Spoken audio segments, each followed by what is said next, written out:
I found my daughter on her knees in the guest bathroom, scrubbing the grout between the tiles with a toothbrush. At first, I thought I was mistaken. My daughter, Emma, had always been the type who loved helping people, but this looked different. This looked like punishment. The bathroom floor smelled strongly of bleach. Her hands were red from cleaning chemicals, and a thin strand of hair stuck to her damp cheek. "Emma," I said quietly. She jumped. The toothbrush slipped from her fingers and clattered against the tile. "Oh, Mom," she said quickly, forcing a smile. "I didn't hear you come in." I looked around the bathroom again. Every surface was already spotless. "Why are you cleaning the grout with a toothbrush?"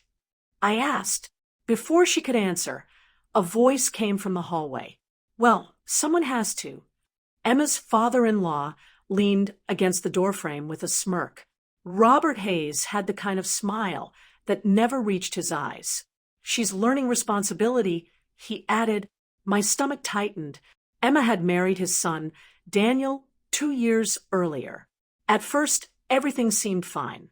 They had a beautiful house, good jobs, and plenty of family gatherings. But lately, something had felt wrong. Emma rarely visited. Her texts were shorter, and whenever I asked if she was okay, she would say the same thing. "I'm just busy." Now, I was starting to understand. Responsibility, I repeated. Robert shrugged casually. "This generation is soft." Emma volunteered to help around the house while she and Daniel are staying here. Emma quickly nodded. "It's fine, Mom." "Really?" But her eyes avoided mine. I knew that look. She had that same look when she was 12 and trying to hide a bad day at school. "Daniel asked her to help out while we renovate their place," Robert continued, still smiling. "Seems fair if you ask me." I crouched down and gently took the toothbrush from Emma's hand. "This isn't helping," I said quietly. "This is scrubbing bathroom grout like a maid." Robert chuckled.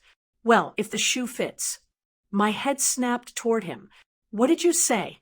He shrugged again, completely unbothered. "I'm just saying, when someone moves into another family's home, they should earn their keep." Emma whispered quickly, "Mom, please don't make a big deal out of this." But it already was one. I stood up slowly. "Where's Daniel?" I asked. "Work," Robert said. "And he's okay with this." Robert's smirk widened slightly. "Of course he is." Something cold settled in my chest. I looked at Emma again. Her hands were still shaking slightly from the cleaning chemicals. And that was when Robert said the sentence that made the entire situation crystal clear. "She's lucky we even let her stay here," he said. "Some daughters-in-law need to be reminded where they stand." The bathroom went completely silent. Emma looked down at the floor, but I didn't, because at that moment I realized something important. Robert Hayes thought this was normal. He thought humiliating my daughter in her own home was acceptable, and judging by the way he was smirking, he thought I was just another quiet mother who would pretend not to see it. He was very wrong. For a few seconds, no one spoke. Emma stared at the bathroom floor, while Robert leaned casually against the doorway, still wearing that smug little smile. He thought the conversation was over. He thought I would quietly leave and pretend everything was normal. Instead, I walked past him into the hallway. "Where are you going?" he asked. "To sit down," I said calmly. "We need to talk." Robert chuckled. "There's nothing to talk about. She's helping around the house." Emma quickly stood up behind me. "Mom, it's really okay," she said softly. But I could hear something in her voice. Not comfort, fear. I turned toward her. "Emma, when was the last time you visited home?" She hesitated. A few months ago." "6 months," I said. Her eyes widened slightly. I had counted. "And how many times have I asked if everything was okay?" I continued. Emma swallowed. "A lot. And every time you said you were just busy." Robert sighed. loudly like this was all very inconvenient. Look, if this is about house chores. This isn't about chores, I interrupted. It's about respect. He crossed his arms. You're being dramatic. I looked directly at him. My daughter scrubbing tile grout with a toothbrush, while you stand there smirking isn't dramatic. It's humiliating. Robert's expression hardened. She lives under my roof. Actually, I replied calmly, she lives with her husband. The words hung in the air. For the first time, Robert's smile faded slightly. Emma spoke quickly again. Mom, Daniel and I are just saving money while the apartment gets fixed. How long has that been happening? I asked. 6 months, she said quietly. 6 months. 6 months of my daughter slowly disappearing from family gatherings. 6 months of short texts. And I'm just busy. I turned back to Robert. And during those 6 months, you decided she should clean bathrooms with a toothbrush? He scoffed. She eats here. She sleeps here. She contributes. That's not contributing. I said, that's control. Emma whispered, Mom. But I could see it now. The pattern was obvious. Robert wasn't asking for help. He was establishing authority, making sure Emma knew she wasn't equal in this house. And judging by his confidence, he thought his son supported it. Just then the front door opened. Footsteps echoed down the hallway. Daniel walked in, loosening his tie. He froze when he saw all 3 of us standing there.